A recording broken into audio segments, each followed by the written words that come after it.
may face a challenge in developing a program of their training. And how will this relate with the Commission of University Education? Again, we are finding ourselves currently that we are having some problems between the regulatory bodies and the Commission for University Education. And it does appear to me that already as we are starting this, we are actually having an areas where these conflicts will occur. So this is a good thing, and I think, Madam Speaker, it is something we should look at very carefully, and when we come to the committee of the whole House, when we'll be doing amendments, I think we need to look at it very deeply, because there are two areas, those two areas I've mentioned are going to be very important. How does this institute raise funds? And if people are charged, how does that affect development projects? Whether these are government development projects or whether these are business people trying to set up business projects. So will the cost be higher because these people are trying to raise funds? And then when you go to the issue of training, the definition is so broad that very many people will then call themselves these professionals. How will that training then be regulated? With those few remarks, Madam Speaker, I do support, but we'll need to look at very serious amendments when we come to the committee of the whole House. Thank you, Madam Speaker. Thank you. The Honourable Member for Kandui, Honourable John Makali. Thank you, Madam Speaker, for the opportunity to also weigh in on this particular bill.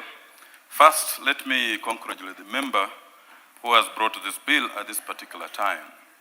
In bringing this particular bill, Madam Speaker, I need to make reference to Article 42 of the Constitution of Kenya that obliges each and every citizen, that entitles each and every citizen to a healthy environment which is protected both for the present and future generations. Article 42 obliges us to take legislative measures towards the achievement of this particular goal. And in Article 42, reference is made to Article 69 of our Constitution that ensures that we must take steps to ensure sustainable exploitation, utilization, and management and conservation of the environment and natural resources. Each and every year, Madam Speaker, our educational institutions, specifically our universities and our TVET colleges, churn out graduates in areas of environmental management, resource management, and natural resource exploitation. The last time, Madam Speaker, I checked, we have over 40 education institutions that are churning out graduates each and every year who are trained in this particular field. The question is, as these people are being churned out into the job market, who is regulating their work? It is important, Madam Speaker, that this particular legislation seeks now to set up a legislative framework that will be able to supervise and control these professionals who are being churned out from our public universities and colleges towards the area of the environment. Madam Speaker, in most of these particular professions we have had quacks, people who are not licensed, people who are not qualified, acting and masquerading as professionals. This particular legislation seeks to bring in a regulatory framework. And Madam Speaker, the benefits of having a regulatory framework cannot be overemphasized. We will have quality work being done, supervision, licensing. And this is critical for the ordinary Mwananchi who has to rely on experts to enable him participate in national building.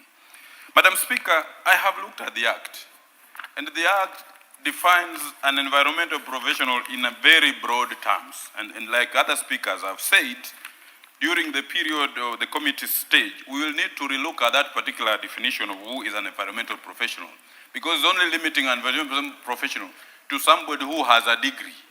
And we have our TVET institutions that are producing people who have diplomas and certificates in matters environment. We'll need to look at that particular definition of who qualifies to be an environmental professional. Madam Speaker, when we look at section 19 of the Act, of the proposed of this bill, it sets out cadres of membership. and it introduces a very critical class of membership known as corporate members. And when we look at the definition of an environmental professional, it means a person who has successfully undertaken a degree. It implies a natural person. But when you look at the provisions of Section 19, it brings in a corporate membership, which Madam Speaker, will need to relook at when we will be looking at, when we will be in the committee of the whole House. Madam Speaker, it is important that we have this particular area regularized and ensure that there isn't any conflict with the existing legislation, because we have the Environment Management and Coordination Act, which has several provisions towards regulation of this professional environmental area. We will need, Madam Speaker, during the committee of the whole House, to relook so that we avoid any conflict with the existing legislation that will lead to duplicity in the terms of application of this particular proposed bill.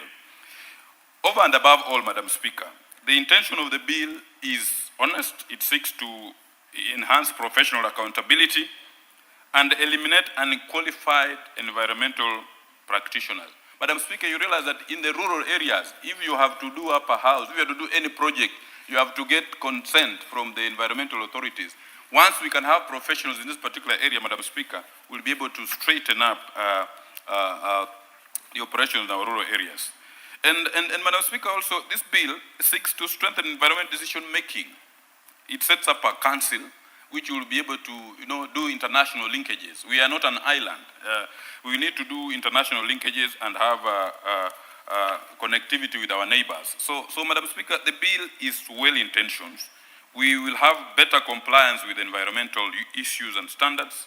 We will have stronger institutional capacity for sustainable development and protection of the public interests and constitutional right to a clean environment. With those remarks, Madam Speaker, I wish to support this bill and urge that we will, at the committee of the stage, will be proposing some amendments to fine-tune the bill alongside the other legislation which is in place, Madam Speaker. I support, Madam Speaker. Thank you. The Honorable George Murugara, member for Tharaka Nithi. But also members, I only see the only person left is Honorable Murugara. Kindly press the intervention button if you want to contribute to this debate. Proceed, Honorable Murugara. Thank you. Thank you very much, Madam Speaker. Madam Speaker, I also rise to support this bill. It's a very important bill by my namesake, Honorable George Gachagua of Ndaragwa. And especially because today, as we debate and talk about any matter in the country, environment always takes a center stage. We cannot do any plans for development. We cannot do any matters regarding improvement of physical areas without talking about environment. In this country, there are various laws that govern environmental matters, and the prime one is the Environmental Management and Coordination Act, which deals with how we have to deal with environment and all matters touching on our environment, including our forests, our water, and our marine life. Honorable Speaker, when we talk about environment, we include our climate, and this is why there is a big debate in the world today as we talk about climate change. This is purely environmental, and it must be borne in mind when we are discussing such a vital bill. We also have to talk about mining, because our minerals and petroleum products are part of our environment and environmental resources. Therefore, it is vitally important that we commit issues environment to an entity, to a body, to an institute like what is being proposed here, so that experts in environment can come under one roof, and when it comes to us Kenyans to enjoy services on matters environment, we know where to call. We can go to an institute and we shall get professional advice on who most suits to give advice on what is in issue. Of course, there are other laws, including the Physical Planning Act. We have the County Governments Act, and all these other laws that regulate matters environment.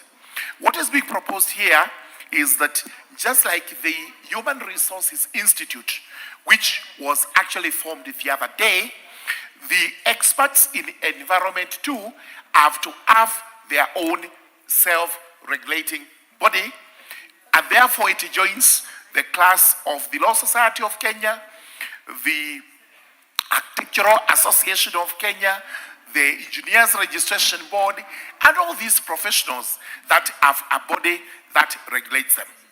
So what would be the purpose of this body?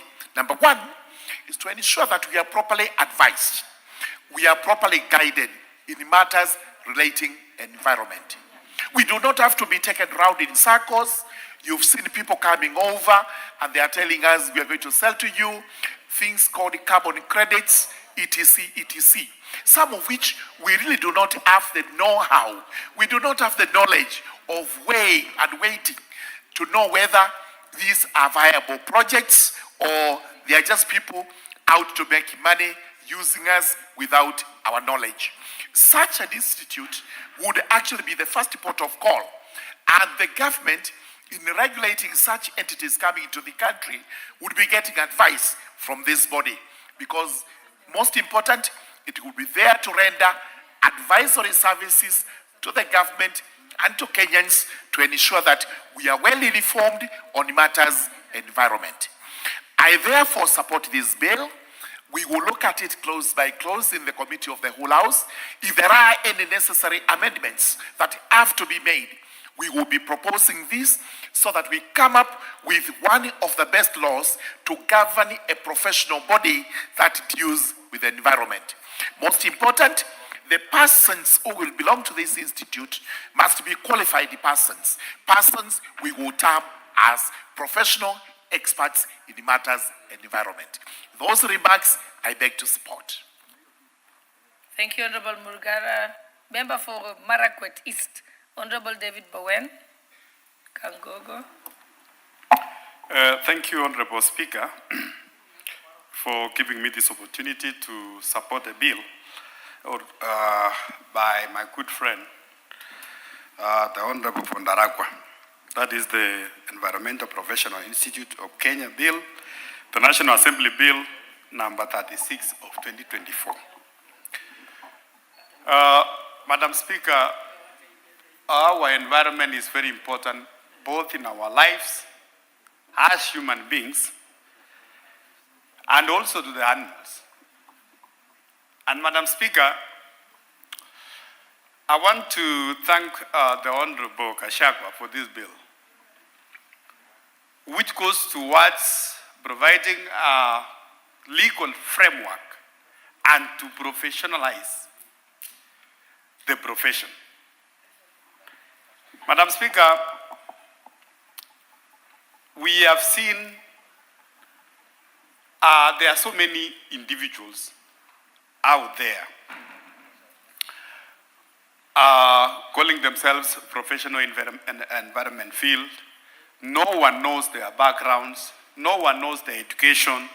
And Madam Speaker, if this bill is approved by this House and passed, it's going to make sure that we have a competent people to manage our environment and environmental issues.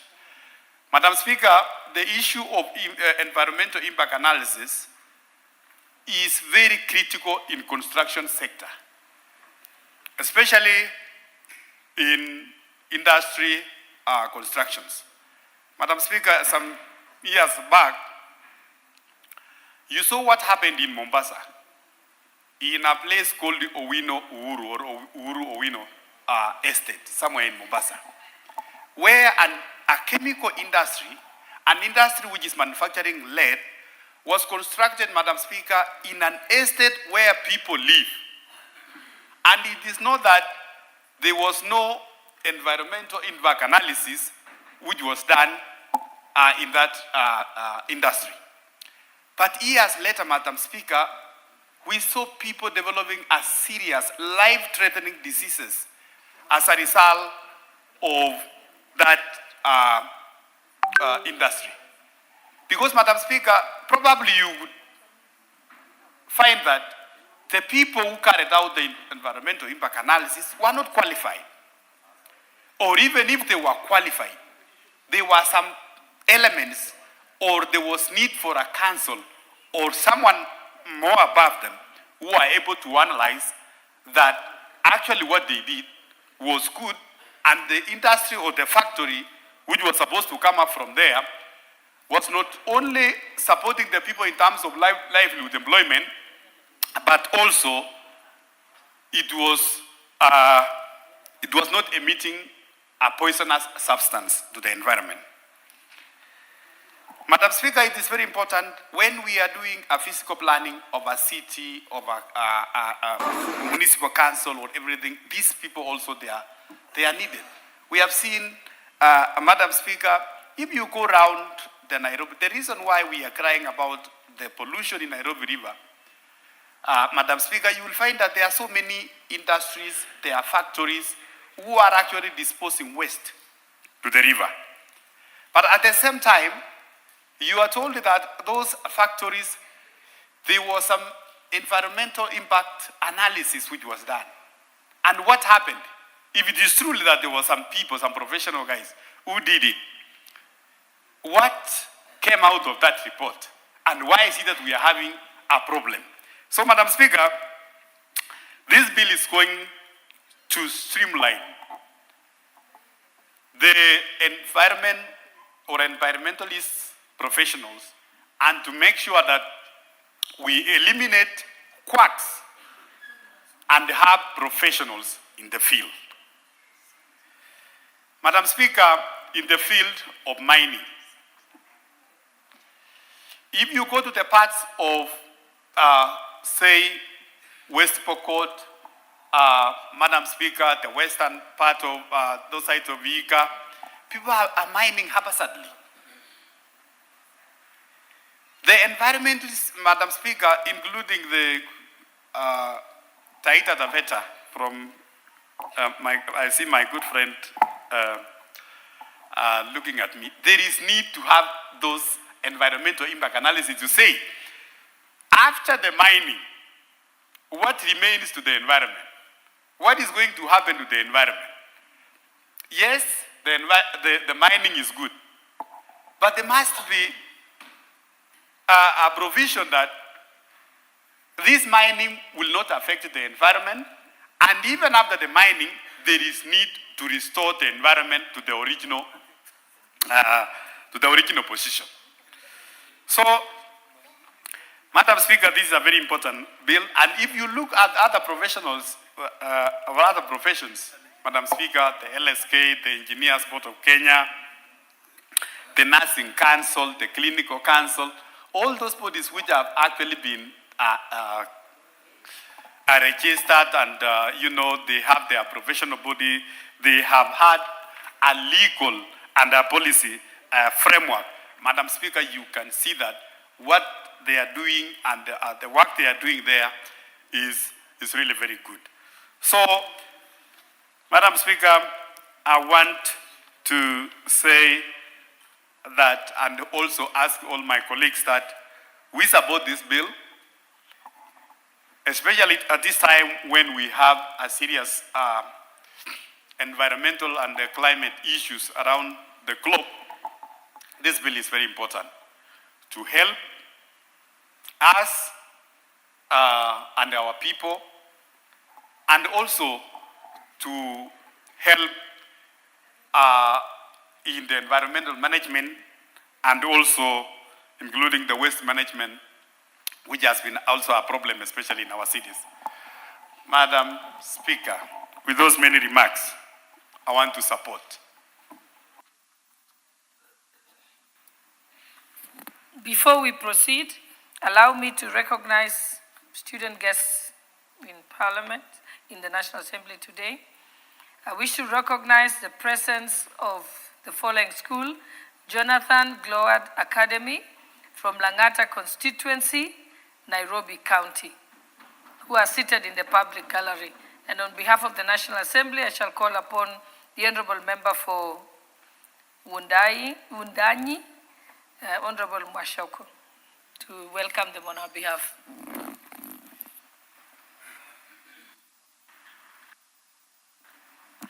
Thank you, Madam Speaker, for giving me an opportunity to welcome students and pupils from Jonathan Gloag Academy. And to the students, when you're recognized, you should actually rise in acknowledgement. So you can do that, and then you just rise. Yes. And Sergeant at Arms, make sure you always give them a brief. You now may be seated. We'll allow the Honorable Member to welcome you. And thank you again, Madam Speaker, for this opportunity. Today I'm privileged that you've given me a chance to welcome these learners from JGA, Jonathan Gloag Academy, who are coming to visit Parliament for the first time. Honorable Speaker, I am also pleased to inform you that I'm also a parent in the same school. My son, Benaya Mwashako, is one of the learners who is sitting at the public gallery. Honorable Speaker, JGA, just maybe to give you a brief, is a school that combines, in fact, it was started to educate learners from the, children homes, students that, and peoples that did not have, did not have anyone to support them. So JGA started in that manner, and it combined then with students that would pay school fees, so that then those that are from not very able families can be able to be supported by those that could pay fees. Honorable Speaker, I know they are led by a very good teacher called Teacher Ken, among others, and they're here, Honorable Speaker, to just see and observe what happens in Parliament. But I want to say to the learners that we are excited to have you here, so feel welcome, feel part and parcel of this August House. You are the future of this country. I know a number of you may be yearning to become leaders, to become president, to become governors, to become members of parliament. You are in school today, but you'll not remain in school forever. In the near future, 10, 15, 20 years from now, some of you will find yourself in this house. So I want to take this opportunity to encourage you to be serious with your studies, be good children. I know you have been, JGA brings up kids that with values that, believe in God, and patriotic children that love their country. So love your country, love God, of course, respect your adults, respect your parents, respect your teachers, and above all, just know that your tomorrow must be better than today. You remain good, disciplined students, and remain good people. And we would, in the near future, you'll be the leaders of this country. Honorable Speaker, as I sit, we as leaders today, we have a duty to pass laws and policies in this house that respects the constitutional principle of intergenerational equity, so that as we exit the stage, these children should find Kenya as stable and solid as we found it. So we have a duty to make sure that we pass everything that we pass in this house. In everything we do, we must leave this country better for these children and these students, and every other child that will be born in this country will be proud that their fathers, their grandparents were able to anchor this country on stability and in a manner that we defeat what we call tribalism. We must have one country, we must have one patriotic people, and we must, all of us, love to have one indivisible country. Thank you, Madam Speaker, for the opportunity. Thank you, Honorable Member, for welcoming the guests on our behalf. And now I can see I'd seen the Honorable Edith Nyenze had member for Kitui West. You wanted to contribute to this debate? Not really, madam, but let me just take this opportunity to welcome the students and say that your MP has really put it very well. I wish you all the best in life, and we love you, and we are concerned about your welfare. Thank you. Thank you, Honorable Nyenze. And the Honorable Member for Tindere, did you want to contribute? Proceed. Thank you, Madam Speaker. Madam Speaker, I rise to contribute this bill. on the Environmental Professional Institute of Kenya bill, and this is a very important bill, Madam Speaker, on the following basis. That one, like all other bills that guide and develop professionalism in a country, the Kenya Professional Institute of the Environmental Professional Institute of Kenya is very important.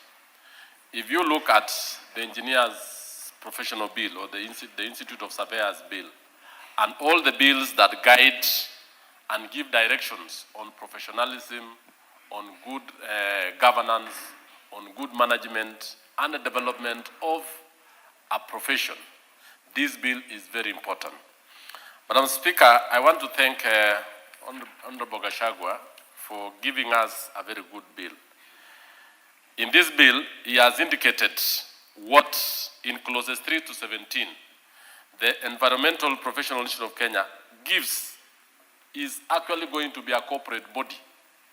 The body that is going to register, regulate, and exercise general supervision and control over professional developments and practice of registered environmentalists in Kenya. Every other time, we've had a number of what we call a professional impact assessment, or what we call environment impact assessment done by professionals, yet the outcome of it is very disastrous in this country. Yet an environmentalist of high standing, of repute, appended his signature or her signature, and when you go through what is going to come out of it, lives will be lost in terms of waste disposal, in terms of the impact is quite huge for the country. It is through this bill that the professionals are now going to be brought to book. It is through this bill that the professionals will be held accountable. And in fact, they can be deregistered, they can be penalized, and they can even be removed from the role of professionals as environmentalists. Madam Speaker, the issue of research is very important in any society. And research and development is key in development or in the growth of any professions and professional groups in a country. That the Institute is going to develop an arm in research on earth sciences, on environmental issues, and more importantly, on even accrediting and regulating the membership of the professionals.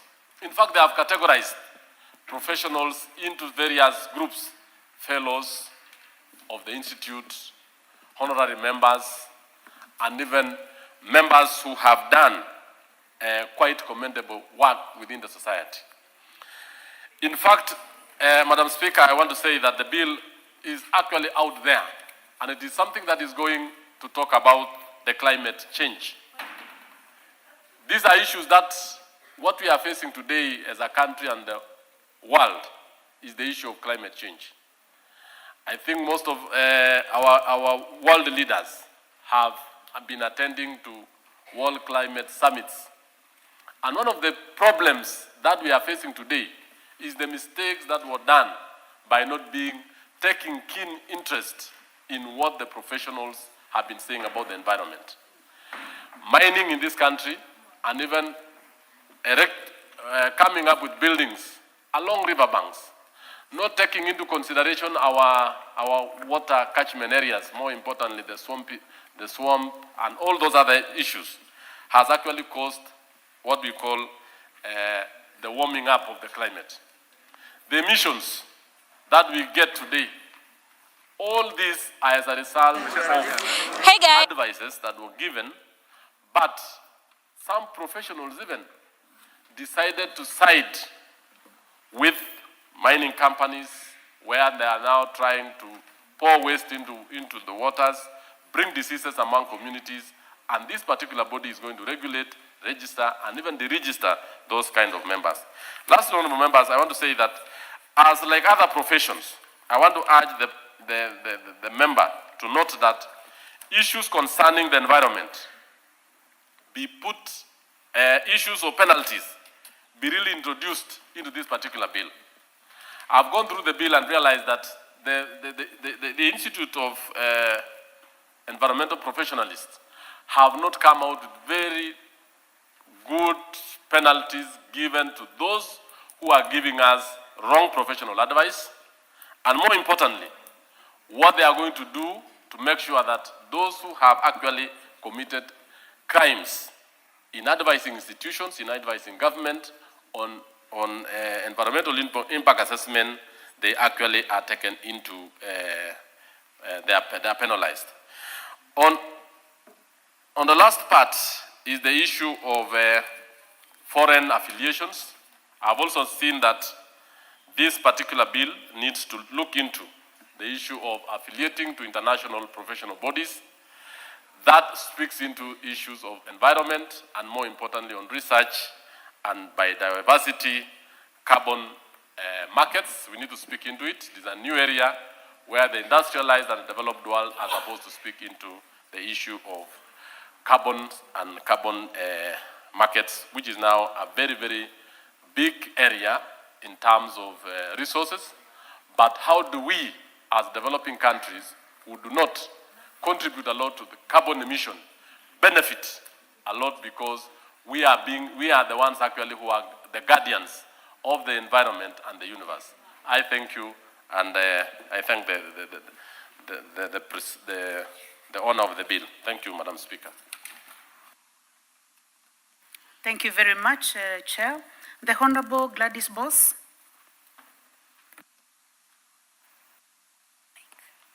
Thank you, Honorable Speaker, for this opportunity. I must thank our colleague, Honorable Gashagwa, for this bill, because it's very timely and very important. Actually, the entire environmental and ecological future of our country depends on regulating the professionals who give the environmental impact assessments. Currently, just in Nairobi is a ticking time bomb. Already, too many boreholes within the limited radius have been approved because the environmental impact assessment cleared it. And now we are informed reliably, and there's been many articles about it, that Nairobi will soon sink because there's a borehole underneath every tall building. Yet you're supposed to have a borehole within a certain area, and that radius should be able to use the same borehole. We also have seen what has happened. And particularly, casing example is Kilimani area and Parklands area. Buildings have been approved for construction up to 22 stories high, but the same sewer system is still being used. So you've increased the population and the buildings in the area by 1,000 times. Yet the road remains the same, the sewer system remains the same. There is no drainage that has been built. So even where the physical planning department of the county hall has had the environmental impact assessment, should have picked it out so that it can prevent other people from clearing it. But if they say there is no environmental impact, or they give a positive report, then such buildings are cleared that are going to destroy our city. When you look at also what has happened, and I'm just giving the example of Nairobi, where, again, buildings have been built next onto the riparian zone. So what does that happen? When you see that in some parts of Nairobi, when it rains, and we saw it recently, when there is even rain upstream, you will see that by the time it gets downstream, it floods because nature will always fight back. The water will reclaim its space. Hence the reason why we had floods. We saw that some buildings that had been in the last year, that had been put up, and they were clearly in a low-lying area that were not supposed to be approved for construction. Those houses were flooded, people lost their money, Some have taken 30-year-long mortgages to buy those houses, and they lost everything. And when you go back, it is the professional in environmental management that failed. But that is why it's important to regulate them. So that as a professional, they must belong to a professional body. They will be capable of disciplinary action by the professional body. They will be capable of being deregistered should they approve a building or construction or any item or clearances for development that is actually wrong and dangerous to our environment. It's also important for them to be in a professional body, because as a professional body, they will be required, as a professional registering in your professional body, you'll be required to take professional indemnity insurance, so that should you cause damage to your client or an account of your professional opinion, then there is a way of compensating those people who have suffered on account of your clearances. It's also important so that the more mistakes you make and the more cases against you, your insurance will become so high that you will not be capable of being a professional in that sense. I know that some of the members in this debate have raised the issue and said, how will it be funded? It's simple. When you belong to a professional body, you pay annual fees and you pay your license fees. That money is what will run the professional body. No government money has to be put into it. It's the same for Law Society of Kenya. It's the same for many other professions, the medical board, and so on. And therefore, this is a very timely bill. It is very, very urgent, and it is important that we begin to look at this. Even as professionals, they can be tasked as part of the bill. We should put in regulations that they actually should advise the government and the county governments during developments to advise, including the Ministry of Roads, when they are undertaking construction or infrastructure development. For example, we have the long-standing problem that we say that people have markets right at the roadside, or people are setting up directly at the roadside. We have buildings directly at the roadside. If we look at any other organized country, what happens is people exit the main road, and there is an area that is designated for putting up a shopping center. But it can't be along the entire road because it poses danger to members of the public. It also negates the purpose of having a highway if you are going to have bumps every short place. And therefore, we want to make sure that all professionals involved in any form of development, be it those in environmental management, civil engineers, and so on, also amend their laws. I know that civil engineers, electrical engineers, and so on have their professional bodies. But we also need to make amendments to the laws governing that professional body so that there is serious personal consequences on each professional when they give poor professional advice. And with that, I like to say that I will support this bill, and it's timely. Thank you, Honorable Speaker. Thank you. The Honorable Paul Murigi, member for Igebe South. Thank you, Madam Speaker. Madam Speaker, also I rise to support this bill and thank my friend Honorable Gashagwa for coming up with this good bill, Madam Speaker. Madam Speaker, it has taken many years for this country to realize such institution, since currently there is no institution which regulates matters environment. But through this proposed bill, Madam Speaker, it will bring sanity in our environment, Madam Speaker. Of late, we have seen many things which are happening across the country, whereby some projects are undertaken, but those projects, because of lack of professionalism, Madam Speaker, those projects end up failing. So this bill, Madam Speaker, will bring sanity in the environment sector, whereby it will regulate the professionality or professionalism of the environment and the standard, Madam Speaker, whereby the qualified professionals, Madam Speaker, will be licensed as required by the law, and if there is any malpractice, Madam Speaker, there will be a body which can follow up, Madam Speaker, those irregularities, Madam Speaker.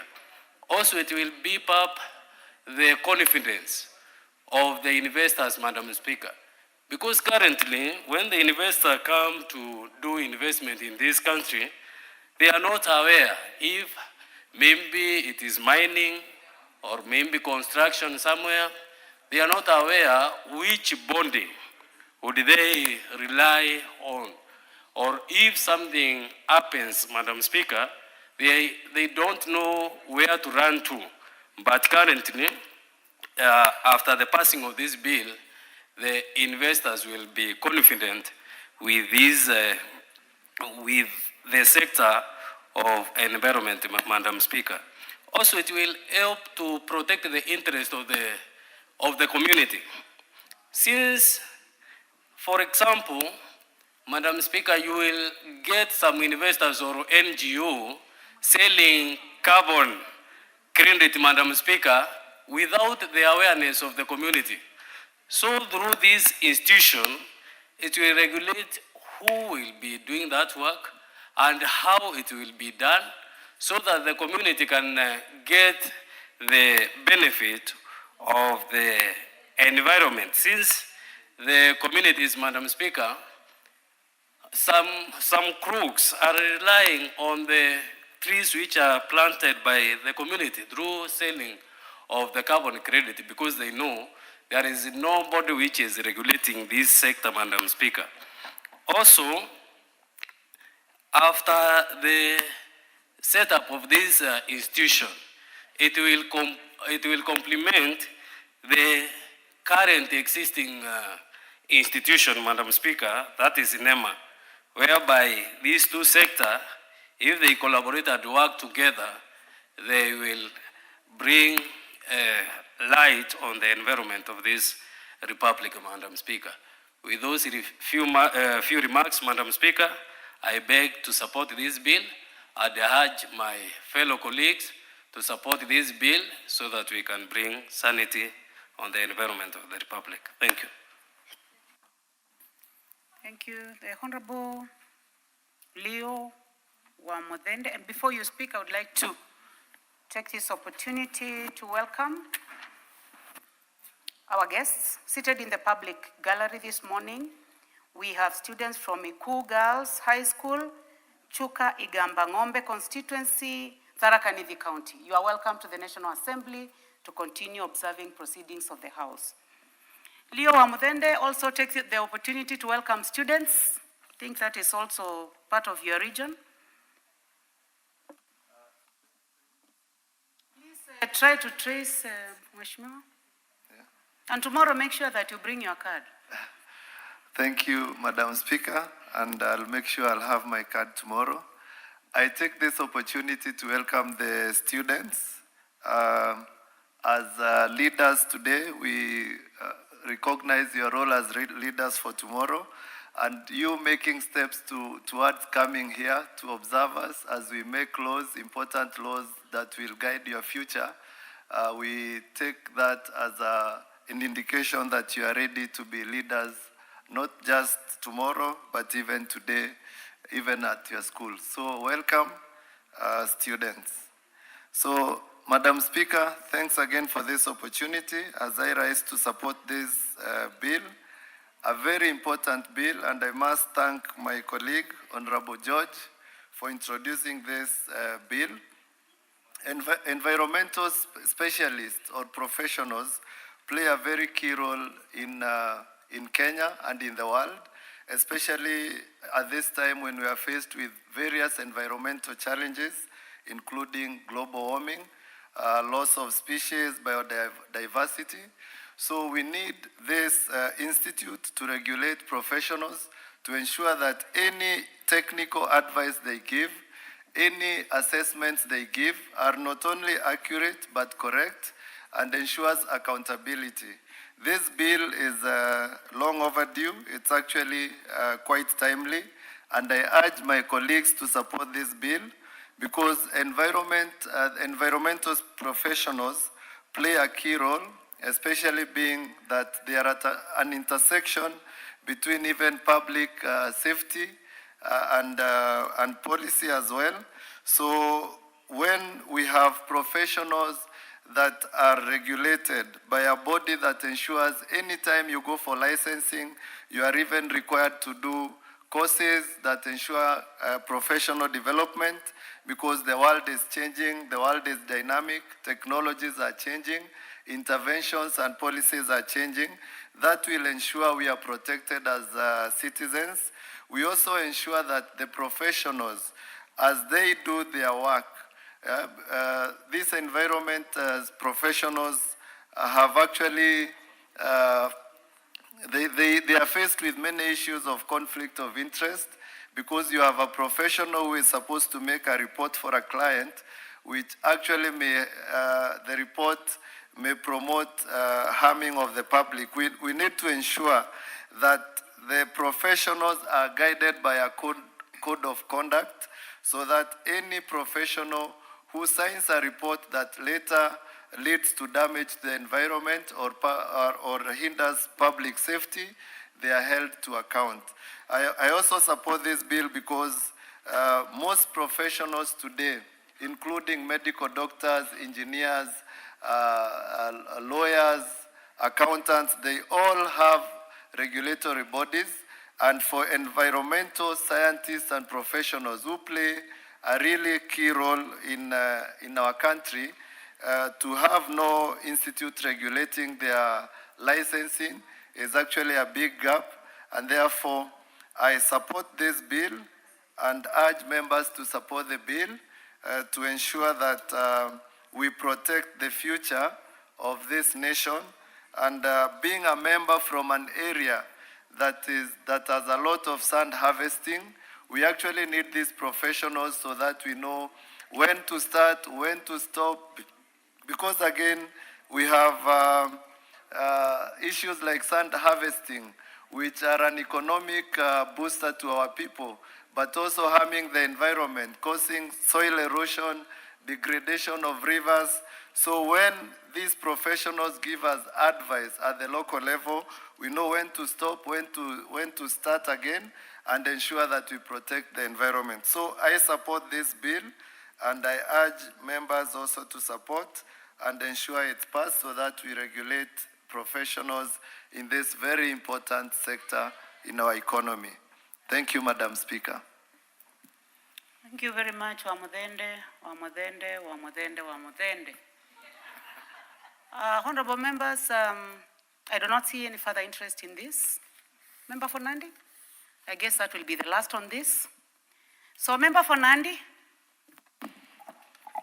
Thank you, Honorable Speaker, for the opportunity to contribute to this bill that has been brought to this Honorable House by the Honorable George. And Honorable George, we want to appreciate your proactiveness in regards to managing and actually being able to control, properly manage the professionals. Honorable Speaker, it would have been a very great injustice, being a physical planner by profession, not to be able to speak to this matter. And Honorable Speaker, the matters environment are matters that we live with every day. They are matters that affect us every step of the way. And Honorable Speaker, I was comparing what environmental assessment and even protection of the environment in regards to physical planning, which is exactly what happens every time that we want to touch issues to do with the environment. Honorable Speaker, if you look at the two items, physical planning is more proactive, and environmental assessment and actually trying to conserve the environment is a reactive action. And Honorable Speaker, if you asked me today, I would be holding this particular view that if we did physical planning properly because it's proactive, we will definitely be able to protect the environment without having to go through a lot of trouble. And I want to appreciate this, Honorable Speaker, because for the longest time we have had a lot of issues regarding developments that we really so want to have them done in this country and even the world over.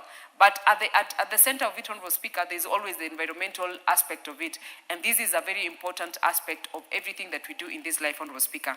And I want to appreciate the Honorable George, because this bill, if you look at it, Honorable Speaker, it has been able to speak to so many issues and matters that has been conflicting all the time, Honorable Speaker.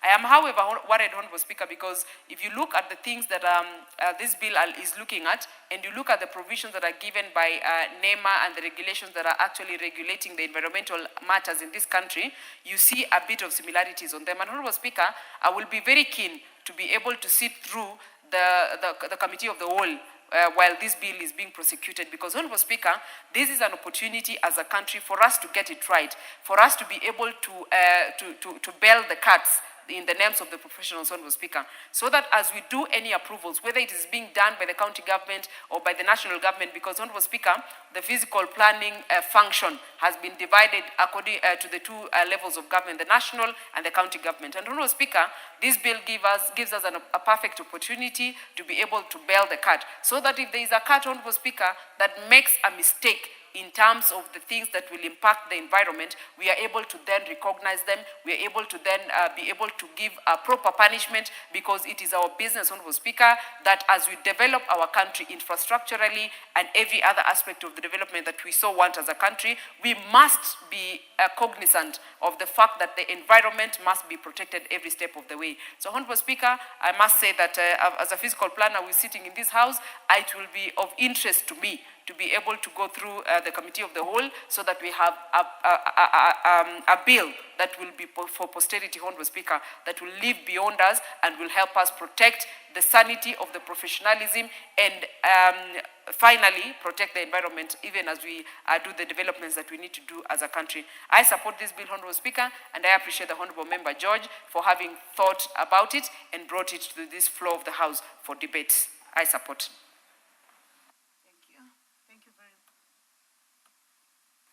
Thank you very much, Member for Nandi County. Honorable members, I do not see any further interest in this, so I'd like to call upon the mover to reply. Honorable Gachagua.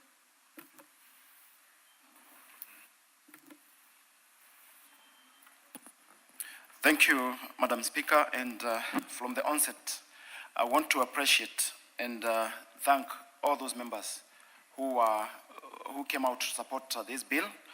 It is such an important bill, and I'm quite impressed that members are quite aware of what has not been happening in the field of environment. Madam Speaker, I was quite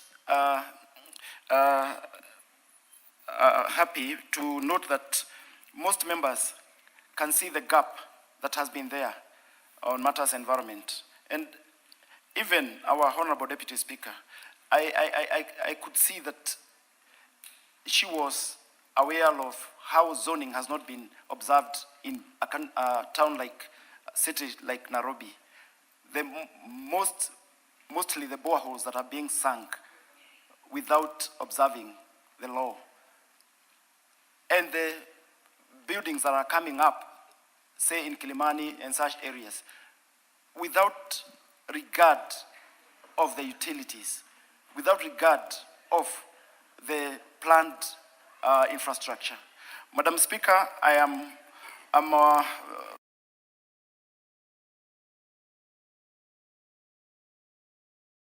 members, Madam Speaker, we make sure that we have included all that, and especially this issue of deregistering those professionals who give poor advice. I have heard members suggest that there should be some consequences of those members who come up with reports that don't measure up to the environmental standards.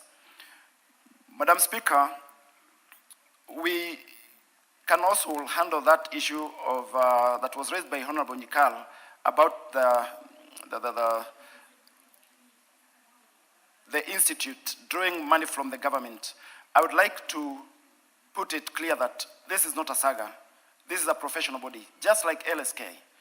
And they will be self-regulating themselves. And, Madam Speaker, I want to put it clear that this organization has been there for the last 11 years. It is only that it had not been recognized by law. Madam Speaker, Honorable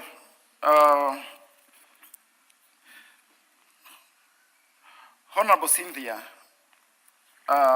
noted something that is very, very, very important, and I don't know where that during the Committee of the Whole House, it will be an opportunity to get it right, matters environment, and to come up with a bill for posterity, and to right what has been wrong all along. Madam Speaker, I wish to repeat and again, those members who have shown that they have been aware that things were not right, and Honorable Kagogo have really reiterated that this professional body will bring about competent people handling matters environment. And he has cited some projects that have gone wrong, Madam Speaker, and especially in that estate in Mombasa, something Owino estate, where a company was handling lead, and there came a tragedy out of it. Madam Speaker, if good professional body personnel had carried out the EIAs, I believe that such occurrences could not have occurred. And it's the high time that we streamlined the environmental professional and avoid quacks, Madam Speaker. This professional body, there exists such bodies in other countries. We have countries like US and UK. In UK, we have Society for Environment. In USA, we have National Association of Environmental Professionals. In South Africa, we have Environmental Assessment Practitioners Association of South Africa. And even in Nigeria, Canada, Argentina, Singapore, among others. And it's the high time that these professional bodies exchange ideas. And there are some emerging issues, Madam Speaker, that should be tackled by these environmentalists. We have issues like carbon credit. Kenyans are not yet aware of what transpires in carbon credit management. We have loss of biodiversity and disruption of biodiversity, loss of species, climate change. These issues will be well tackled if we have a professional body that is concerned about environment.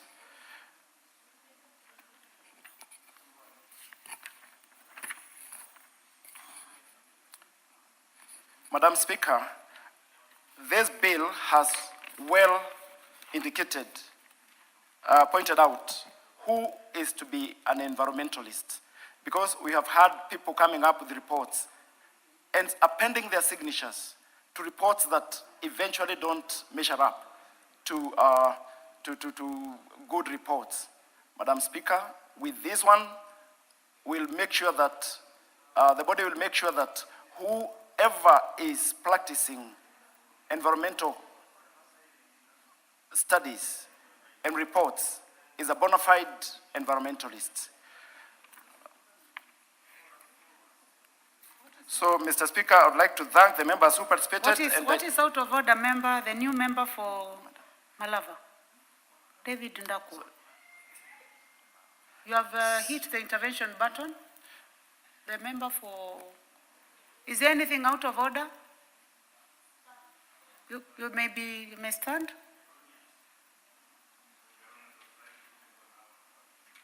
Okay, please give him the mic. Madam Speaker, I was just trying to check on the functioning of this. To adapt. That is allowed. Okay. So, being a new member, that is allowed. Kindly conclude. So thank you. But when you hit the intervention button, the speaker assumes that there is something out of order. So I think it is important as you learn to know that pressing that button means that you have an intervention.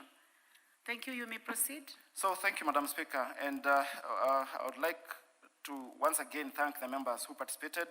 And Madam Speaker, I beg to reply. Thank you. Thank you very much, honorable members. I now put the question that the Environmental Professionals Institute of Kenya Bill, National Assembly Bill number 36 of 2024 be now read a second time. Will as many as of that opinion say aye? Will as many as of a contrary opinion say nay? The ayes have it. Next order.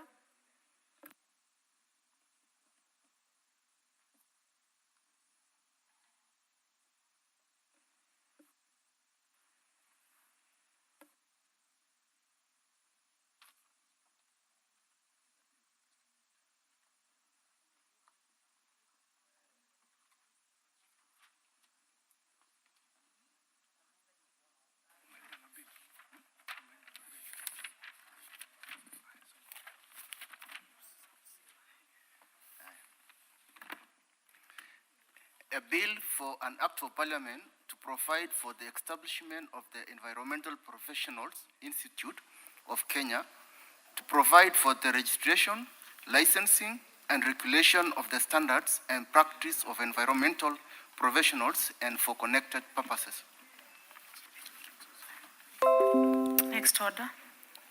Order number 16, the Sexual Offences Amendment Bill, National Assembly Bill number 78 of 2023, second reading. The Honorable Doris Donya.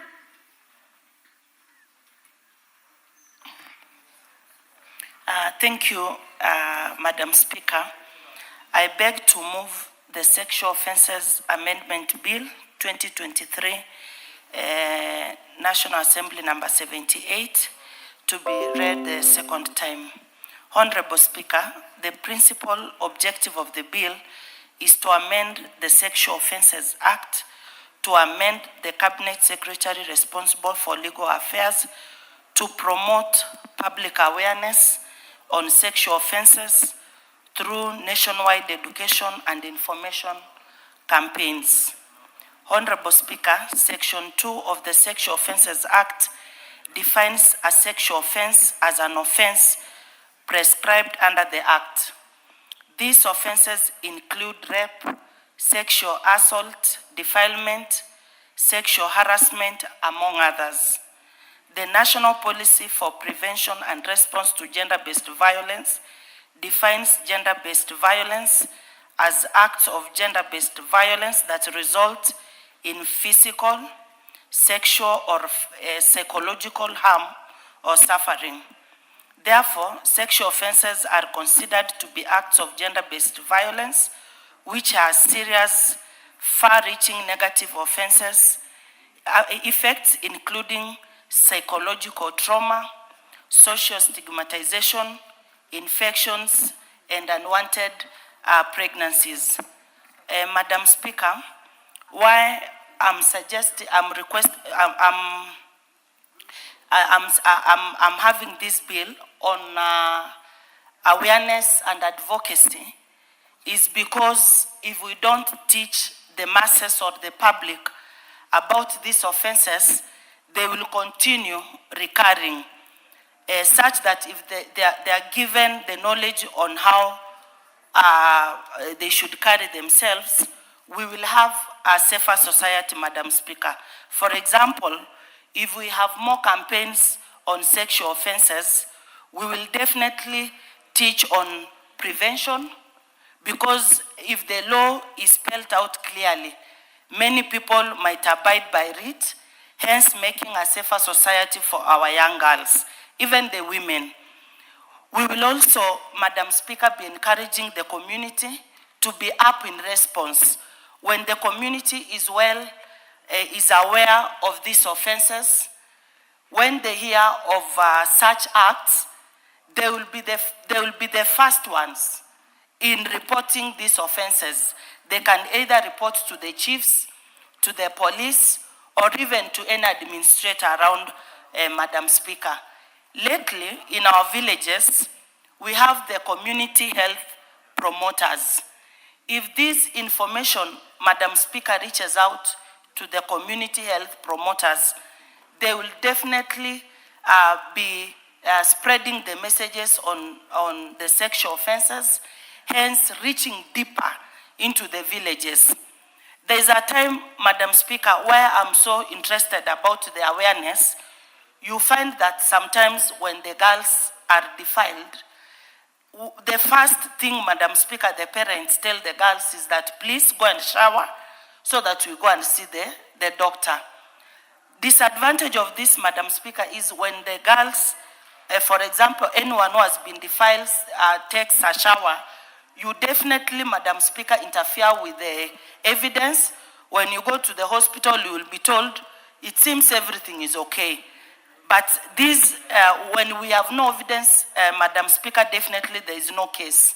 So when we have our children, the community, having sensitized on the, having this information, we will then offer justice, Madam Speaker, to the victims. We also, why I'm advocating in this bill on the awareness and advocacy, we have the bystanders intervention.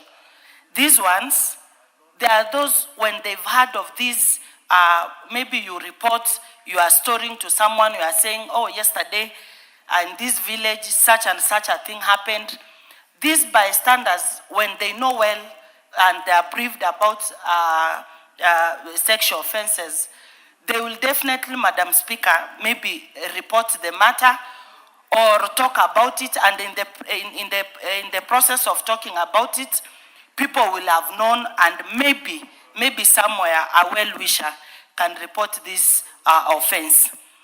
There is victim blaming, Madam Speaker, in our society. You find, for example, when a girl has been defiled, they will start asking the victim. The victim is in pain, but the people surrounding, they will be asking the victim, first of all, explain to me what happened. The victim will say, I had gone maybe to the supermarket to buy something, and then I was defiled. Then the community will be harsh on asking, what time was it? The victim will say, oh, it was around 7 p.m. or even 8 p.m. The first instance, the victim will be told, but you are the problem. Why were you out late in the night? Okay, if it's not about the time, Madam Speaker, the victims will be asked, what were you wearing? Then the victim maybe will say, okay, maybe even before the victim explains what she was wearing, she will be asked, were you wearing a short skirt? Were you wearing a tight dress? Then the victim will be told, my friend, you are the reason as to why you were defiled, because you seduced or you looked more ready to be defiled. So such awareness, Madam Speaker, is what is in this bill. The victims must know their rights. There are those who are being, maybe by the uncles or even the parents who will say, you are not supposed to report. If you report, you are going to bring shame to yourself or bring shame to the community. So the victims in this bill, Madam Speaker, its main intent is that they should be aware, Madam Speaker, of their rights, and they should be encouraged at all times to report such matters. So, Madam Speaker, one of the challenges emerging from the implementation of gender-based violence related laws, including the Sexual Offences Act, is lack of advocacy and public awareness, which, Madam Speaker, has made me to be brave enough and stand here and say, we should now start from advocacy and awareness. Therefore, the bill seeks to address this gap in law by mandating the responsible cabinet secretary to promote public awareness on sexual offenses through nationwide education and information campaigns. Madam Speaker, even during the assemblies, assemblies happen maybe on Mondays or Fridays every week. These, during this time of the assemblies, Madam Speaker, learners can be taken through of all this so that they can be aware on how they can handle themselves. This will also help in curbing the ever-rising cases of sexual offenses and address the menace of gender-based violence. I remember during COVID, Madam Speaker, people didn't know on how to carry prevention measures. But when the Ministry of Health came out clearly and told people be wearing masks, avoid being in congested places, there was a curfew which was placed at that particular time, and slowly the country adjusted to ways of ending COVID.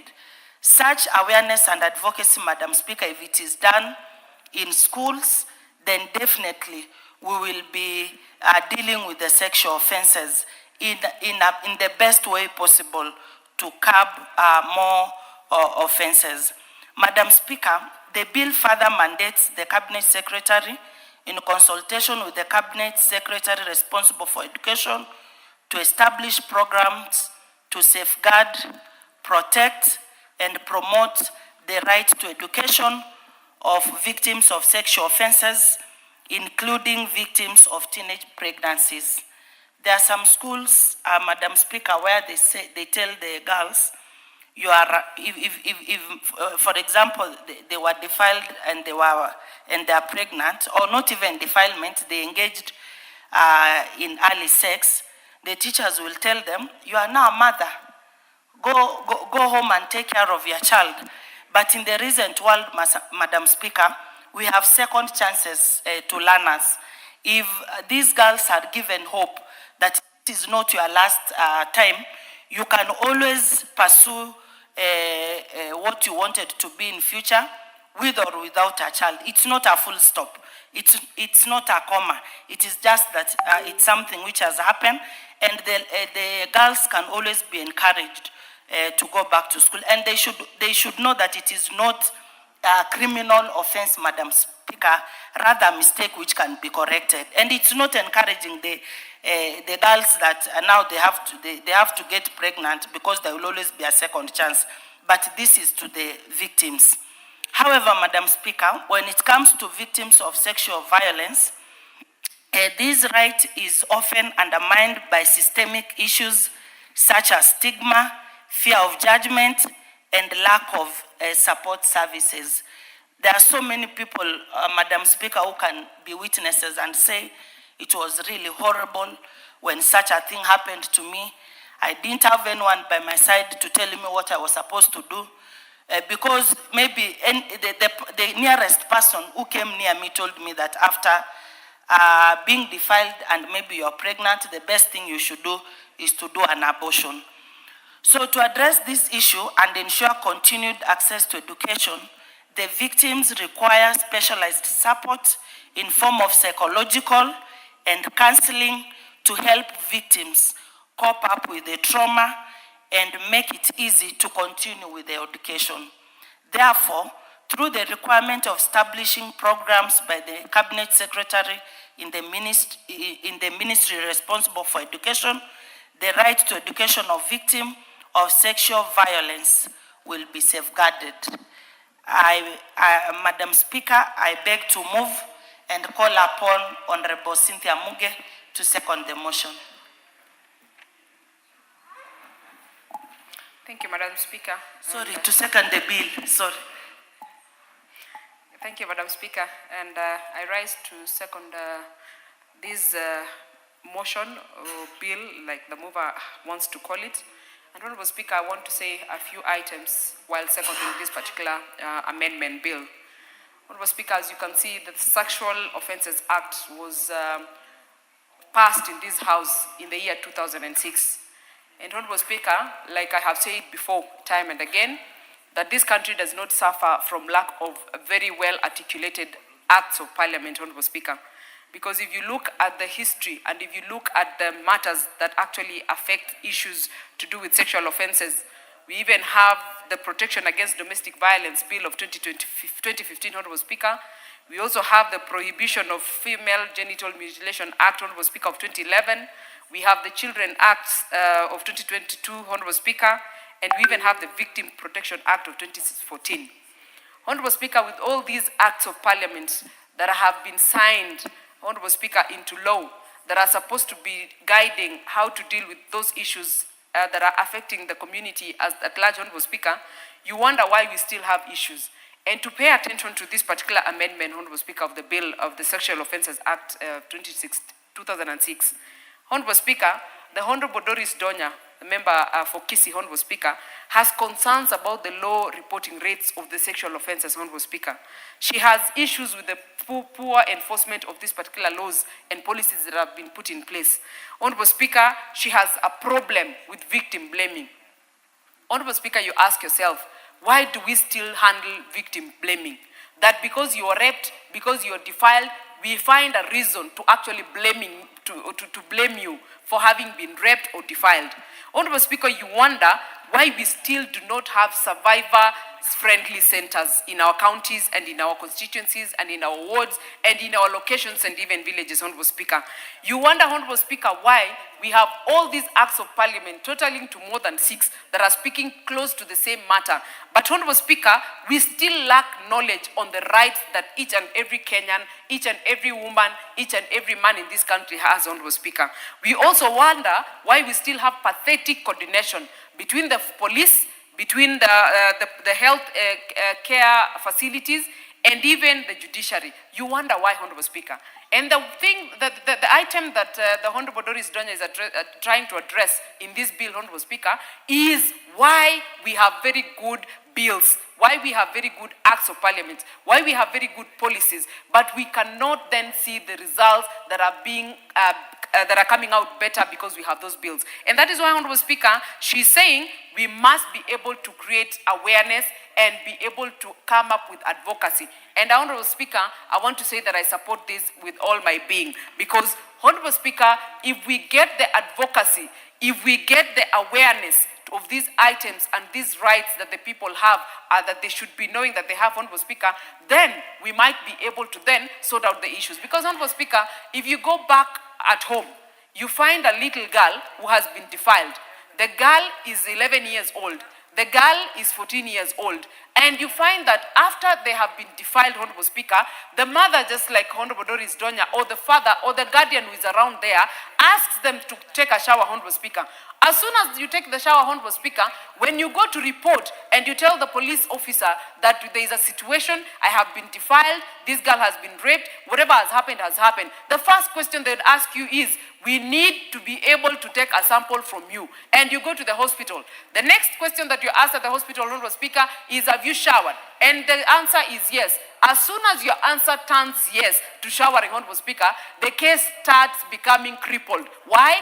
Because they claim that we can then not get the evidence. Honorable Speaker, the reason why the mothers, the reason why the fathers, the reason why the guardians ask these children to be able to shower is because of victim shaming, is because of lack of knowledge, Honorable Speaker. And this particular amendment to this bill is going to finally give us a solution to this, so that every person who lives in this country, Honorable Speaker, can be able to know that when this happens to you, what is the next course of action? When this one is done to you, where do you go next? You get to know the do's and the don'ts when you are in a situation. And Honorable Speaker, I think if you are able to finally get the office of the Cabinet Secretary to be able to diligently handle this particular matter, then our community and our society will be properly aware of this, the next course of action when they are faced with a certain situation. So, Honorable Speaker, I want to say that I support this so that finally, Honorable Speaker, we can be able to have strengthened prosecution procedures so that we can be able to meet every requirement every step of the way, so that, Honorable Speaker, even those ones who are going on with defiling young children, you know, Honorable Speaker, you find a joke in the internet. Every time they see school girls, small girls, they are told, just open your eyes and look at that girl, but remember that the years that you will serve in jail is 30 years. That is the kind of awareness, Honorable Speaker, so that before you actually make the mistake, you actually defile or rape a girl or whatever you're doing, you must also know from start to end what awaits you in the future. So, Honorable Speaker, I support this amendment towards this bill so that, Honorable Speaker, all the people, all the stakeholders, all the people that have different responsibilities in different sectors can be able to know what is expected of them, and even as a victim, you get to know what is expected of you. If we are able to do this, Honorable Speaker, we'll finally have a better way of implementing the very good acts of parliament that we have in this country, so that we can protect our people, protect our girls, protect our boys, protect the women and the men of this country, Honorable Speaker. With that, Honorable Speaker, I beg to second.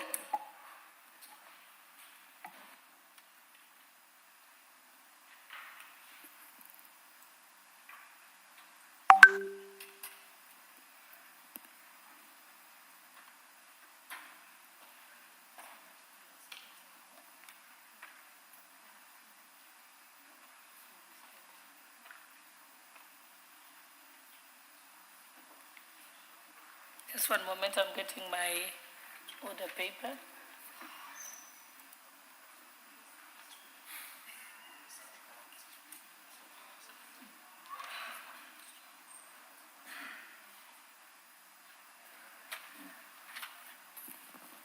Honorable members, I now propose the question that the Sexual Offences Amendment Bill, National Assembly Bill number 78 of 2023, be read a second time.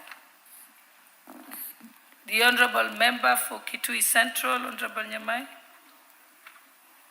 All members who are interested in contributing to this debate, kindly press the intervention button. Thank you very much, Honorable Speaker. Honorable Speaker, let me start by congratulating the member for Kisii County for bringing this very important amendment to the Sexual Offences Act, CAP 63A, so that it can give the Cabinet Secretary an opportunity to ensure that Kenyans in all counties of this country, 47 counties, in all our sub-counties, and in all our locations and sub-locations, are aware that, that it is bad to rape, to attack, to force women into sex, and more specifically, Honorable Speaker, young years, 10, 11, 12, 13 years. Honorable Speaker, something is wrong about our country now. And Honorable Speaker, as I start to support this motion, this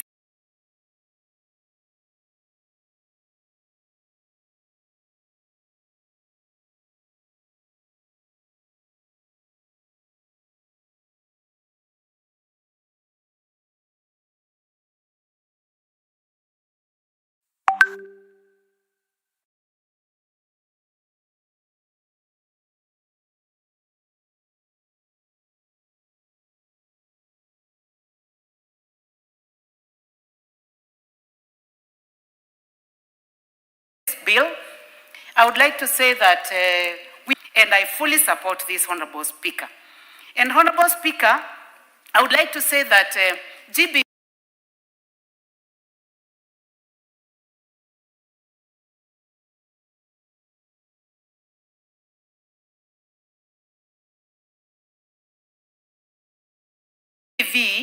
and people being sexually assaulted and offended is not only happening to poor children, it is happening to the poor, to the rich, to the educated, to the rich, to the educated, to the uneducated, to the young, and to the old.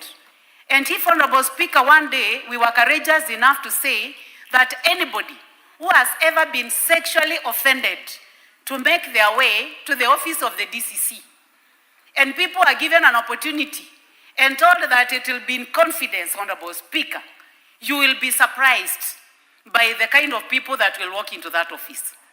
The reason as to why they do not do it is because some are ashamed to say that they have been assaulted. People are ashamed to say that they have been raped.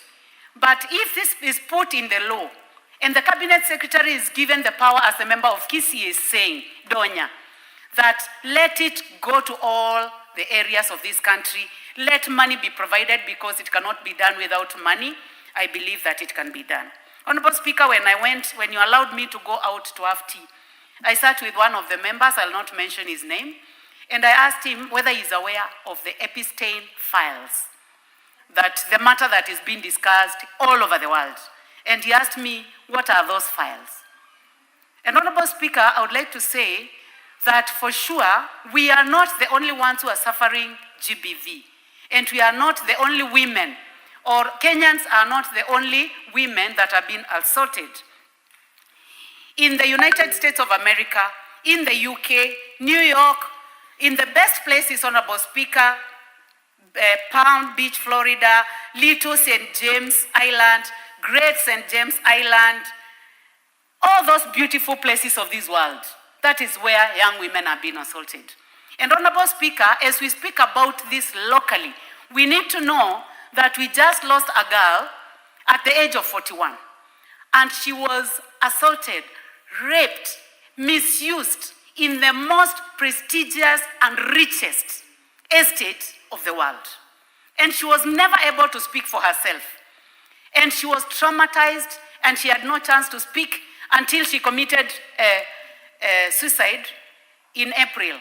To be precise, I think on the 25th of April, 2025, in Australia, having gone through sexual violence, rape, when she was only 17 years.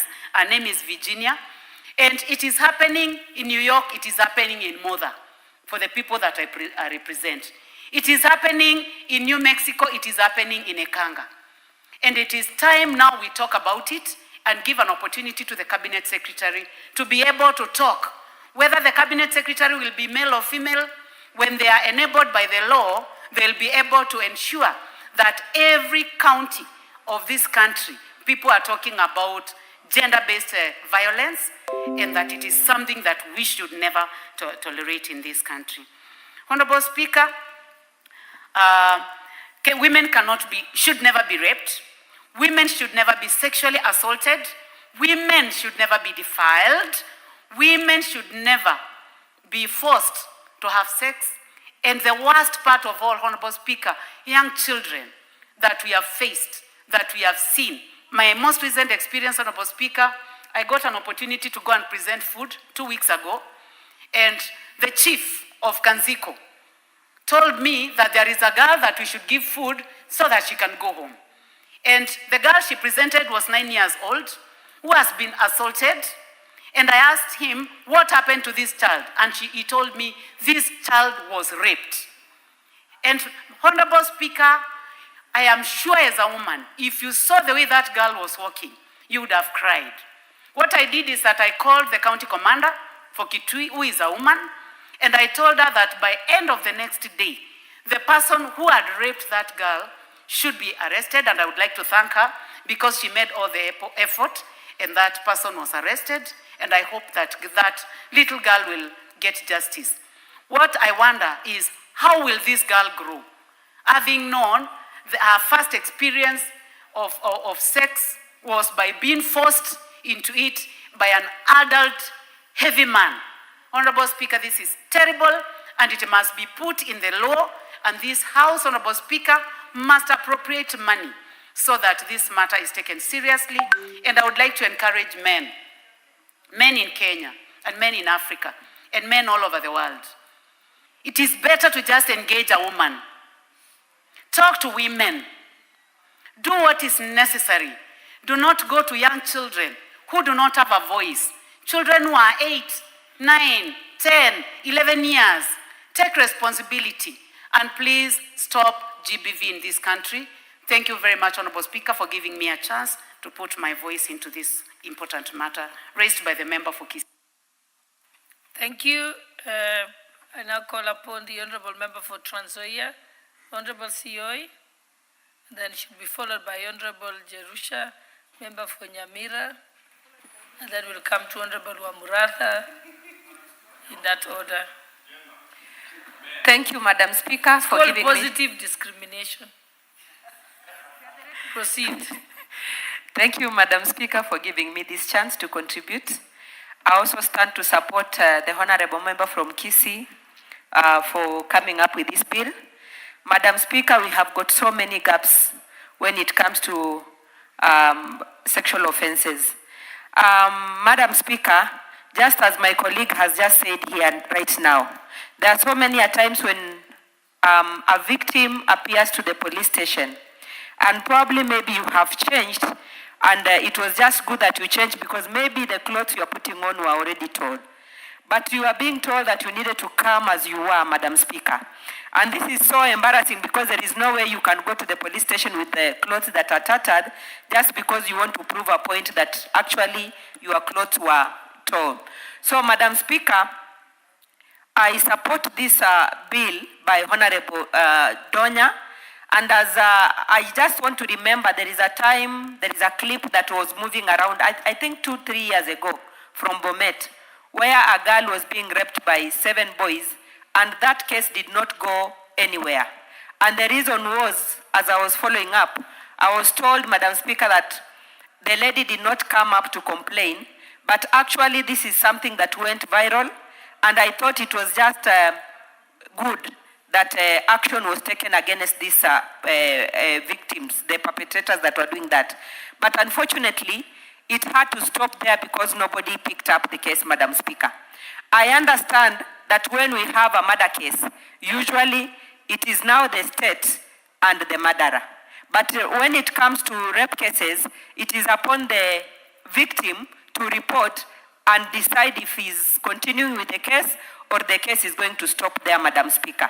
How I wish that we could change the law and take it upon the government that when somebody has been raped or assaulted or defiled, the case is taken by state so that it is upon them to follow up with the case and leave the victim free, so that we get in touch with these people, make sure that the perpetrators have been arraigned in court and even jailed for the cases that they do. Madam Speaker, it is so unfortunate that nowadays when someone has been arrested with a case of defilement or rape case, it is a case that is bailable. And these people are arraigned to court, they stay there for a few days, they are released from prison, they go out there and commit some more, they cause more harm than what we expected, Madam Speaker. We also need to come up with laws that will keep these people there because they are very dangerous to the community and to the society. Because most of the time when they come out, they again come and interfere with the evidences, or they come and speak to the victims, agree at home that they end this case.